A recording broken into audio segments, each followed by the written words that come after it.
Hello, everyone, and welcome back to the Verlicity AI podcast. I'm Cristian Worthington. And I'm Sandra Giffin. Chris, have you ever noticed how some of the biggest technological leaps forward seem to happen when everything else is falling apart? It's a paradox, isn't it? We often think progress happens in calm, stable times, but today we're exploring a powerful, recurring pattern. How major crises, unexpected shocks, tragedies, and periods of intense uncertainty act as unintended accelerators, forcing us to adopt technologies we might otherwise have ignored for years. And we're going to examine how this may impact the adoption of AI in light of the trade war that is gripping the world at the moment. We're going to start with a journey through time to see how crises in the past accelerated the adoption of technology. Pivotal moments, the aftermath of 9/11 forcing a revolution in financial trading, the 2008 financial meltdown pushing a young Netflix into a risky bet on cloud computing that redefined digital infrastructure, the COVID-19 pandemic instantly normalizing remote work and telehealth. Each time, a crisis shattered the status quo. And now, we're living through another kind of crisis, a global trade war, geopolitical friction, and profound uncertainty. We'll explore how this environment may not just nudge, but shove industries towards a new era of AI, robotics, and extreme manufacturing agility. But this acceleration comes with a twist. As AI capabilities surge, driven partly by these pressures, the same geopolitical fractures are making global cooperation on AI safety and governance incredibly difficult. So, this crisis might be speeding up AI adoption while simultaneously undermining our ability to manage its risks collectively. And we're going to examine the risks associated with an escalation of global conflict in the event that TSMC, the world's chip fabricator, is attacked in Taiwan. This is an episode about AI opportunities born from crisis, but also new AI dangers caused by crisis. It's a complex picture that we're going to explore today. And just to be clear, we are not a political organization, and we're not taking a position on the current trade war between the US and the rest of the world. We are going to stay focused on AI and its implications. That's right. Full disclosure, I've been involved in politics throughout my life. I've fought hard for free trade, so I'm not impartial about free trade, but we're being careful in this episode to take a stoic position. As individuals, we can't stop a global trade conflict from happening. We just need to plan for the changes that are likely to happen as a result. So let's get started. Before we zero in on 9/11, the 2008 financial crisis and COVID, let's quickly frame the idea that crises have historically driven massive leaps in innovation. Think of World War II. Radar, jet engines, rockets, even early computing all advanced rapidly under wartime pressure. It's what the economist Joseph Schumpeter called creative destruction, how new innovations disrupt and replace the old, often spurred by shocks to the system. Right. Necessity truly is the mother of invention. When there's a dire need, be it military, economic, or health, timeframes get compressed and old assumptions get thrown out the window. Suddenly, an idea that was too futuristic becomes the new normal. And sometimes it's not about a brand new invention, it's about adoption. A technology might have been around, but no one trusted it or wanted to disrupt their routine until a crisis forces the issue. Exactly. That's the key. We'll see that thread in our upcoming stories. Technology that was on the fringes or slowly developing, then a crisis hits, and boom, it's front and center. And we'll see how this ties into the fortunes of AI. Let's delve into 9/11.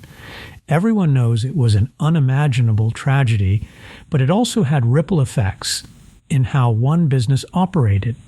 This stark example is Cantor Fitzgerald, a major bond trading firm. Cantor Fitzgerald was headquartered in the World Trade Center. They occupied the 101st through to the 105th floors of the North Tower. They tragically lost 658 employees, nearly two-thirds of their workforce, on September 11th. The company specialized in bond trading, acting as a crucial intermediary for huge bond issuances, such as government debt or large corporate offerings. They were a critical part of the global financial system.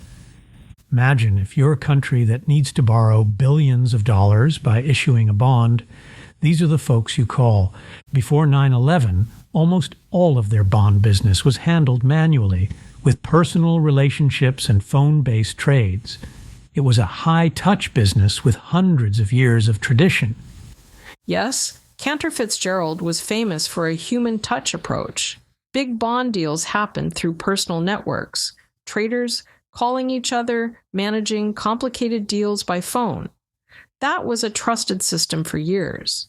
But after 9/11, with so many people lost, they simply couldn't continue the manual approach at the same scale.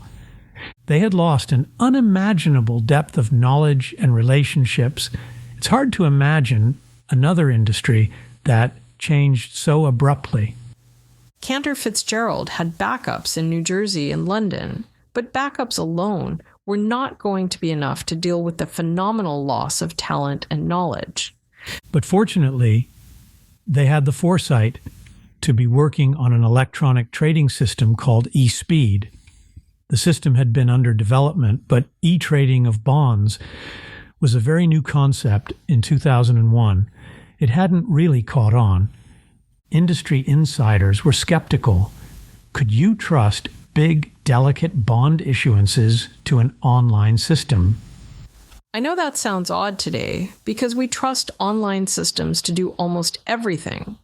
But I just want you to turn your mind back to 2001. Almost everyone accessed the internet with a dial-up connection. The internet was just getting started.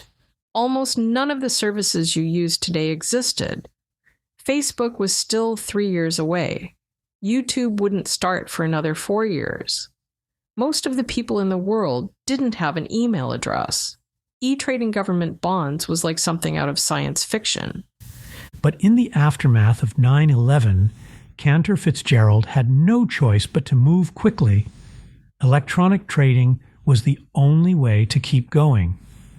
Despite their profound loss, they returned to business in an extraordinarily short time, largely because that eSpeed solution was sitting there, ready to fill the void. And this is the key insight. A crisis forced them and the entire global bond market to embrace a technology that looked too risky and too futuristic only a few days before it was adopted.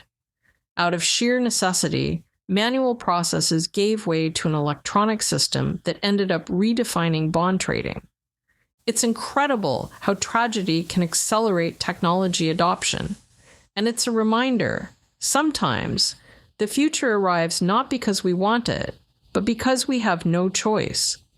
Now let's leap forward in history 7 years to the 2008 global financial crisis.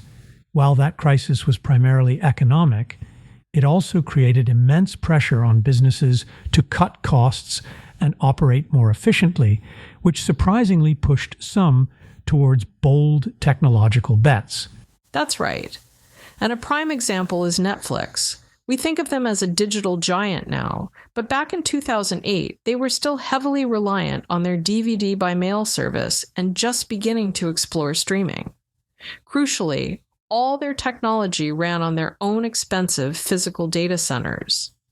And then, in August 2008, just as the financial crisis was really taking hold, with institutions like Lehman Brothers teetering, Netflix experienced a major technical disaster. A database corruption took down their DVD shipping operations for 3 days. It was a wake-up call. They realized their own data centers, built with traditional vertically scaled hardware, were single points of failure that made them very vulnerable. So facing this internal crisis amidst a massive external financial crisis, they made a radical decision: migrate their entire operation to the public cloud, specifically Amazon Web Services. At the time, large-scale public cloud adoption was still very new and considered risky by many established companies. Why was that move so significant, especially during a recession? That's a good question, Chris. There were 3 reasons. First, cost structure. Building and maintaining massive data centers requires huge capital expenditure. That's difficult during a credit crunch when cash is king. Moving to AWS shifted their spending to a more flexible operational expenditure model, paying only for the computing resources they actually used. That concept of elasticity, scaling resources up or down instantly, must have been incredibly attractive when facing economic uncertainty. No need to over-provision expensive hardware just in case. Exactly. The second reason was scalability. Netflix knew streaming was the future, but supporting rapid global growth would require adding servers faster than they likely could afford or manage in their own data centers, especially during lean times. The cloud offered near infinite scalability on demand. And the third reason was reliability. The cloud had its own early hiccups, but using cloud allowed Netflix to build more resilient systems. Netflix was able to spread its operations across multiple regions to avoid the kind of single point of failure they experienced in 2008. It wasn't easy. They had to completely rebuild their tech stack for the cloud, shifting to microservices and NoSQL databases, which took years. But that decision, made under the dual pressures of technical failure and financial crisis, set them up for the explosive global growth that followed. They could handle multiplying their user base and viewing hours many times over without being constrained by physical infrastructure.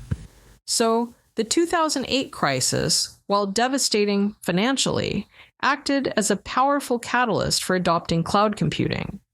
It forced companies like Netflix to ditch expensive, rigid infrastructure in favor of flexible, scalable, and ultimately more cost-effective cloud solutions.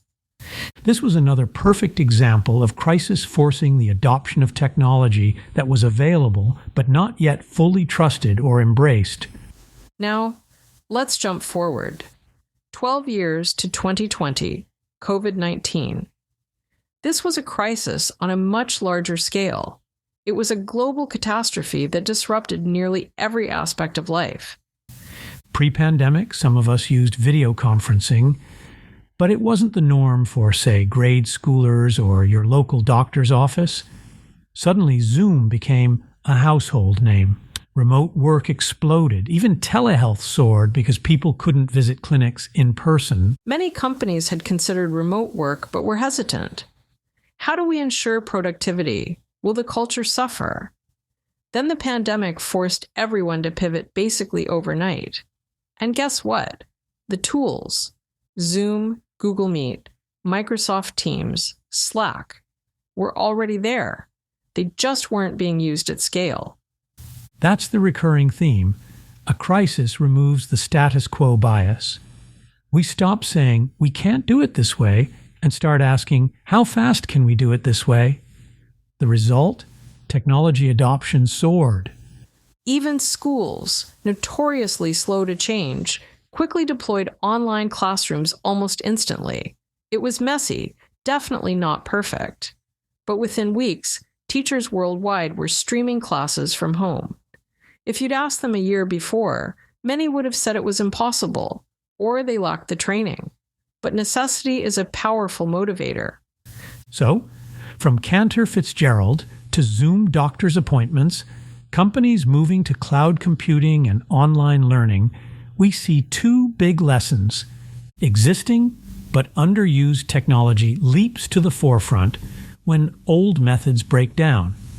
And human skepticism, the "we've always done it this way" mindset, melts under the heat of a crisis, allowing new tech solutions to flourish. Exactly. And often, once the crisis passes, the new technology remains embedded in our systems. E-trading for bonds is now standard practice. Remote work is normal. Cloud computing is standard practice. Which brings us to the current tariff crisis. We have a political and economic catastrophe coupled with a heavy dose of unpredictability.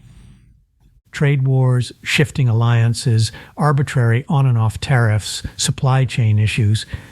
It's a crisis that changes almost daily.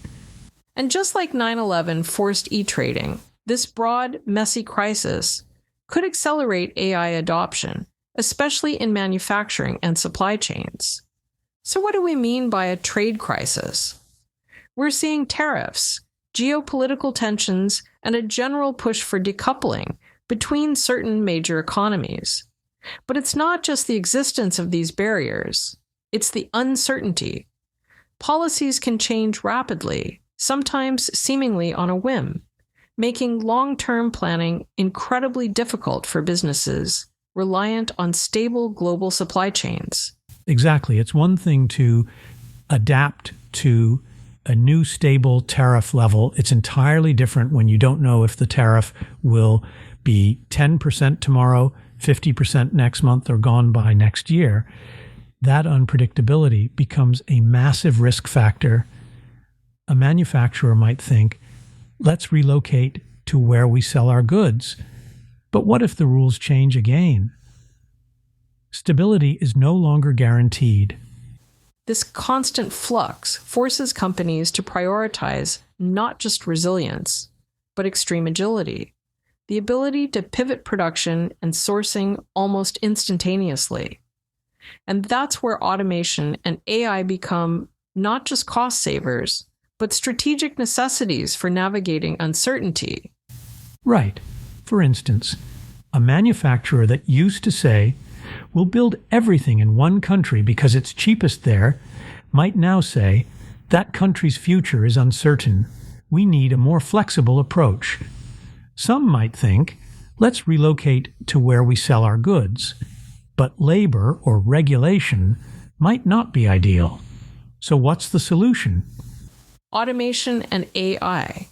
If you can replace a large portion of labor with robots and AI, you remove many constraints. You can open a smaller, highly automated plant in, say, Canada or the US or Germany, somewhere stable without insane labor costs. Or you can quickly replicate that plant or relocate the robots to another locale if the geopolitical winds shift. Take the US-China trade war. Companies like Apple faced tariffs in 2018 that made Chinese production costly. To adapt, they shifted to Vietnam and India, but labor there isn't as cheap as China. So Foxconn, Apple's key supplier, invested in fully automated factories in India. A 2023 Bloomberg report found that these plants use AI-powered robots for 90% of iPhone assembly steps. This massively reduces reliance on human labor and provides the flexibility to meet geopolitical demands. And it's not just tech. Automotive giants like BMW use AI to optimize supply chains factories in the US and Mexico. During the 2022 semiconductor shortage, their AI models rerouted chip supplies in real time, avoiding $300 million in losses. Crisis forces innovation fast. Exactly. So the quest for resilience in a crisis leads companies to double down on robotic assembly lines, AI-driven quality control, and even AI-run logistics. If a major conflict or tariff war flares up, they can pack up and replicate that automated plant somewhere else with minimal retraining or labor negotiations. Of course, this has huge social implications. Jobs in manufacturing might become even more automated. But from a purely business standpoint, it's compelling. If you can decouple from human labor, you can move your production anywhere there's electricity and raw materials. And that's where AI specifically comes in. Past automation replaced muscle labor, but AI can replace or augment the decision-making side, optimizing supply chains, reprogramming robots to handle new tasks, or even managing design changes with minimal human input. Let's point to some evidence backing the idea that crises speed up automation. Some of the historical examples are post-2008 recession. Many factories in the U.S. invested in robotics to cut long-term costs after mass layoffs. In the 2010s, China's rising wages pushed certain manufacturers toward automation to stay competitive. And COVID further accelerated that trend toward automation. Companies wanted to pandemic-proof supply chains by reducing their on-site workforce. Now add the trade war dimension. Analysts see an ongoing push for onshoring, moving production back to a company's home country, or nearshoring, moving production to a country that is geographically close to a company's home country. But this often involves higher labor costs. So companies invest in robotics, like advanced collaborative robots, cobots, that are AI-driven and can work with minimal human oversight. And from an AI standpoint, once a factory is highly automated, it produces massive operational data. AI can analyze that data to find inefficiencies, reduce energy consumption, optimize shipping routes, you name it. Over time, that data feedback loop makes AI indispensable. You'll also see entire supply chain software ecosystems using AI to dynamically route orders. For example, if country A experiences a sudden tariff spike, the system automatically redirects production to plant B. Humans can't do that kind of dynamic optimization at the same speed. This trend was progressing rapidly before the 2025 trade war. The International Federation of Robotics 2022 report found that robot installations surged by 12% in 2021 and 2022, driven by trade uncertainty and labor shortages. In Mexico, nearshoring hubs saw robot density jump 30% as companies like General Electric automated aerospace part production to bypass tariffs. Even agriculture's adapting. John Deere's AI-powered tractors and harvesters, which were tested during COVID labor shortages, now help farmers comply with EU-US trade rules by autonomously adjusting crop yields. John Deere's 2023 earnings call cited a 15% efficiency gain, proving that crisis-driven tech sticks around. So the evidence is that every time there's a supplier political shock, you get more automation, more robotics, more AI. Not the bountiful jobs politicians like to promise. The global trade war, whether it continues or ends, is likely to fuel a major leap forward in all these technologies, just as 9/11, the 2008 financial crisis, and COVID did in their respective domains. Let's explore the idea of agile manufacturing. It's a concept that's been around, but the current climate of uncertainty is pushing it to the forefront, powered by AI and robotics. Sandra, how does this differ from traditional approaches? Traditional manufacturing usually relies on large, specialized factories that are optimized for predictable, high-volume production. But agile manufacturing does the opposite. It emphasizes flexibility, adaptability, and speed. Think smaller, highly automated, modular production units, robots that can be quickly reprogrammed for different tasks, and AI systems managing the entire workflow. The goal is to respond to market shifts or supply chain disruptions in days or weeks, not months or years. And AI is the key enabler here? Absolutely.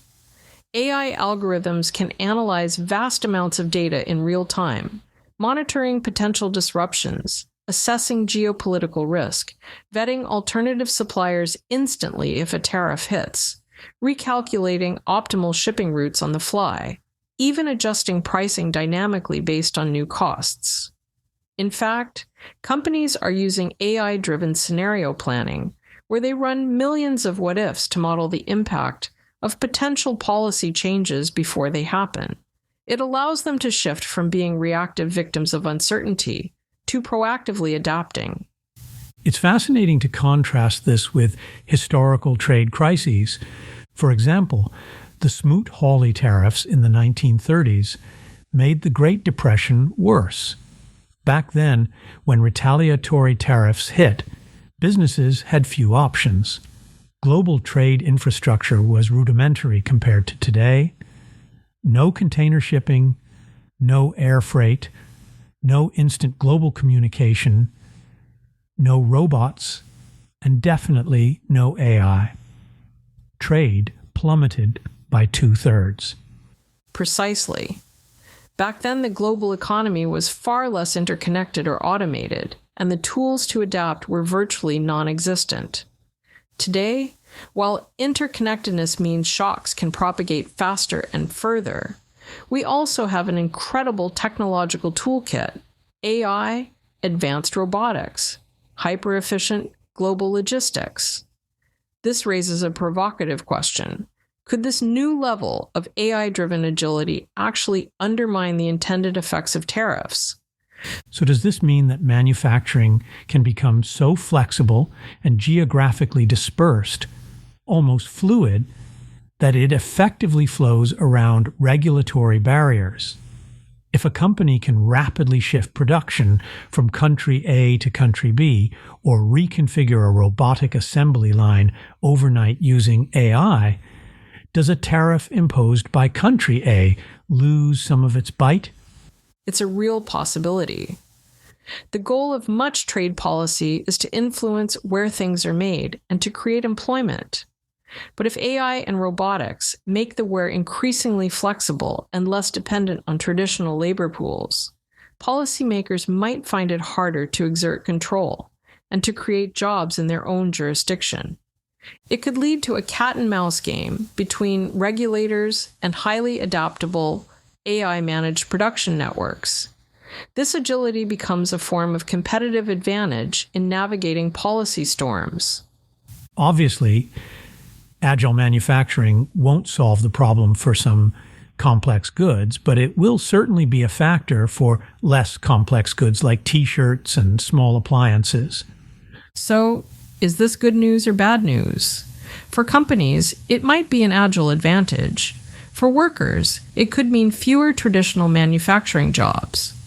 That's the double-edged sword of automation. Exactly. On the upside, local communities could get high-tech production facilities that are more stable than chasing cheap labor abroad. On the downside, you might only need a handful of high-skilled engineers to run a plant. It won't create thousands of jobs like old-school factories did. Yes, and businesses are responding too.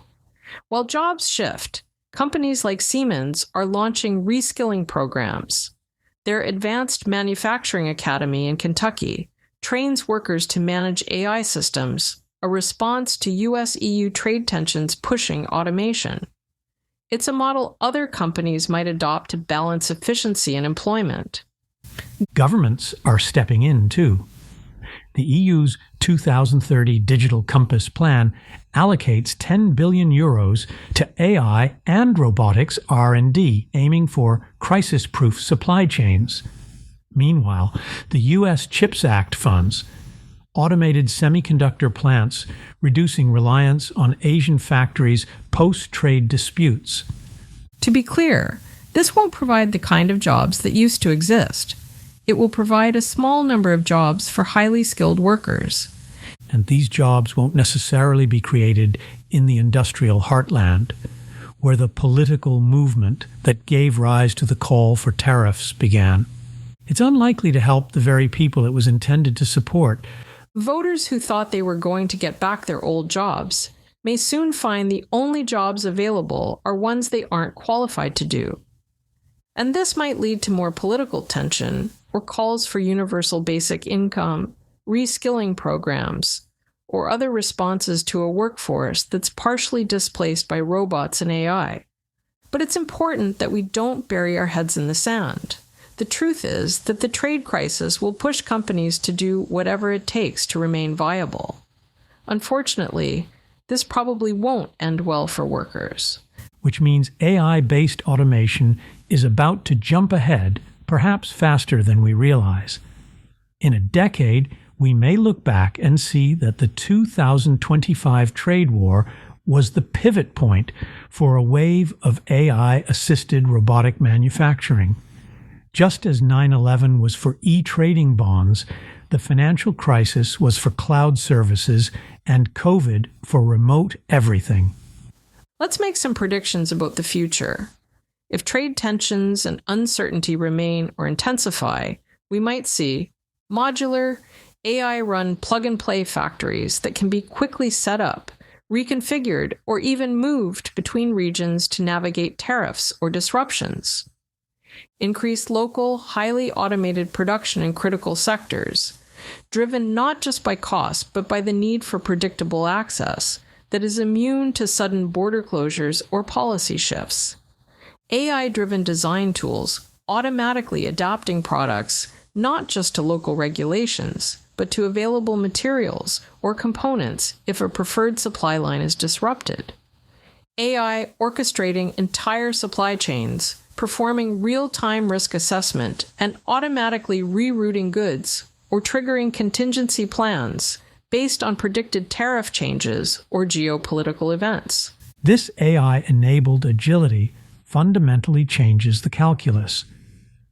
Manufacturing might shift closer to consumers and further from the old industrial heartland, not just for speed, but because AI makes smaller, localized, automated plants economically viable, reducing vulnerability to long, complex global supply chains. The ability to rapidly adapt becomes paramount. Exactly.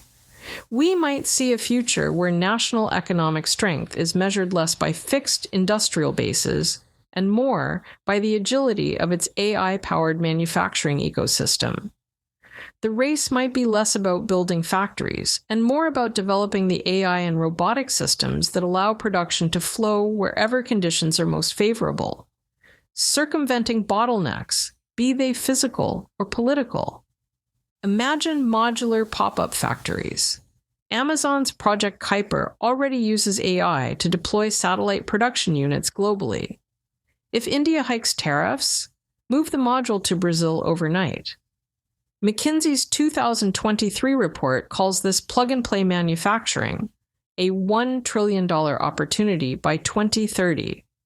And in logistics, Maersk's AI platform, Captain Peter, launched post-Suez blockage, now dynamically reroutes 30% of cargo to avoid tariffs or delays.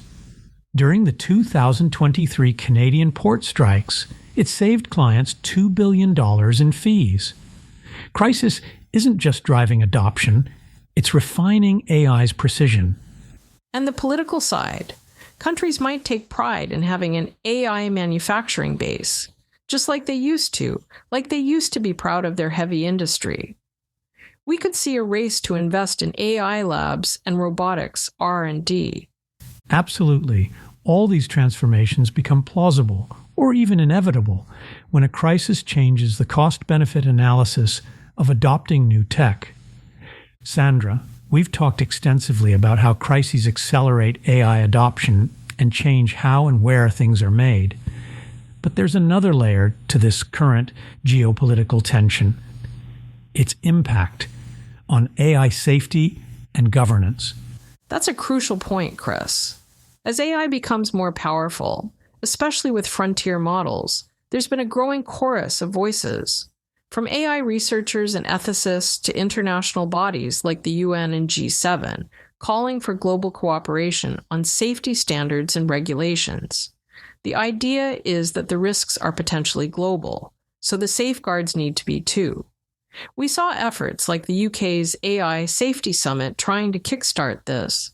But these calls for cooperation are running headlong into the very geopolitical fragmentation we've been discussing. The current climate of trade disputes, decoupling efforts, and general mistrust between major powers, particularly the US and China, makes building that global consensus incredibly difficult.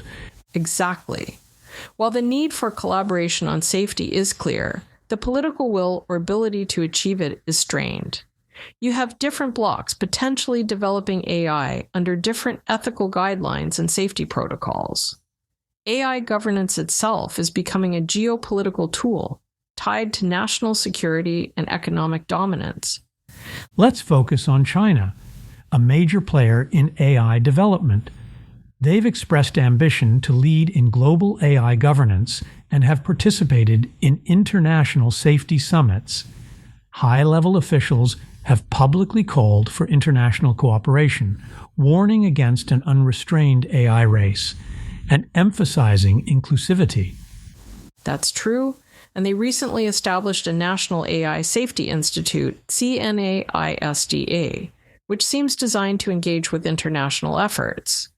But China wasn't initially part of the formal international network of safety institutes that was launched by the US, UK, and others late last year. China's approach explicitly emphasizes balancing safety with national development goals. This might lead to different priorities or timelines compared to, say, the EU's risk-based approach or calls in the West for potentially slowing down development until safety is better understood. So what are the potential consequences if this divergence continues? If major AI powers develop increasingly powerful systems under fragmented or even competing safety regimes, the risks are significant. On a practical level, it creates headaches for international businesses facing inconsistent regulations. But the deeper concerns are about safety itself. Imagine critical AI systems, controlling infrastructure, financial markets, or even defense systems built with fundamentally different safety tolerances or ethical assumptions. It raises the possibility of an AI safety divide, where systems developed in one block might be considered unacceptably risky or opaque by another. This could hinder international collaboration, not just on safety, but on using AI for shared global challenges like climate change or pandemics. Worse, it could inadvertently fuel an arms race mentality, where nations prioritize capability over caution because they are afraid of falling behind rivals operating under looser constraints. The very lack of trust that hinders cooperation could incentivize riskier development pathways. For example, autonomous weapons could be developed without global safeguards. So this geopolitical crisis has a dual effect on AI. It accelerates adoption for economic and supply chain resilience, as we discussed earlier, but it also threatens to undermine the global cooperation needed to manage the profound risks that come with increasingly powerful AI. It adds another layer of complexity to that final question you raised earlier, Chris. Are we prepared? It's not just about managing the technology itself, but managing it within a fractured global landscape. A shared understanding and coordinated action on safety are desperately needed, but these are politically challenging to achieve. Sandra, there's an even starker geopolitical risk hanging over the AI revolution, a potential flashpoint scenario involving Taiwan and the world's most critical chip manufacturer, TSMC. It's often called the doomsday scenario for the tech world. TSMC, Taiwan Semiconductor Manufacturing Company, is the undisputed leader in fabricating the most advanced logic chips. The incredibly complex processors powering the AI models reshaping our world, from large language models to autonomous systems. They have a market share exceeding 50% for all semiconductors and over 90% for the most advanced chips crucial for cutting-edge AI. And the nightmare scenario that keeps strategists and tech executives awake at night is a potential conflict over Taiwan. This could take several forms.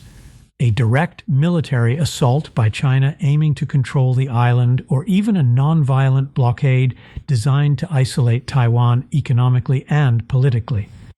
Either action would likely mean one thing for TSMC: a catastrophic disruption. Catastrophic is the right word. Industry experts and government reports paint a grim picture.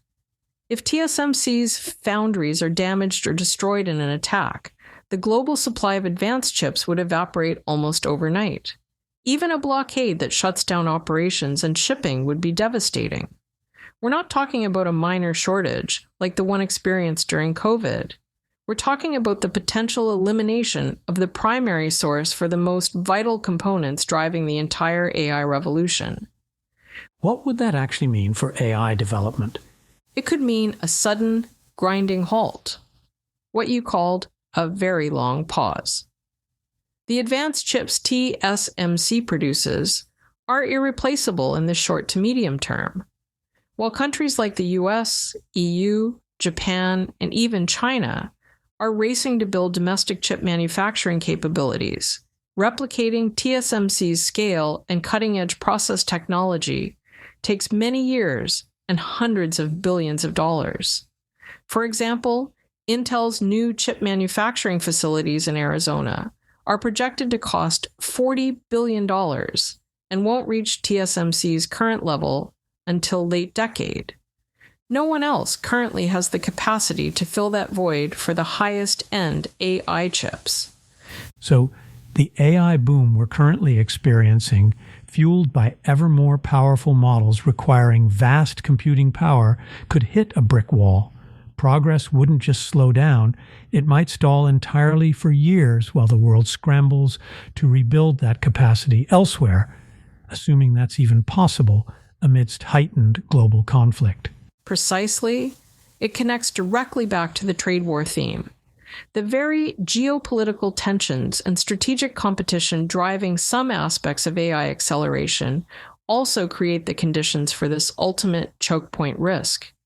The desire for technological supremacy and supply chain control could, paradoxically, lead to a scenario that cripples the very technology everyone is racing to dominate.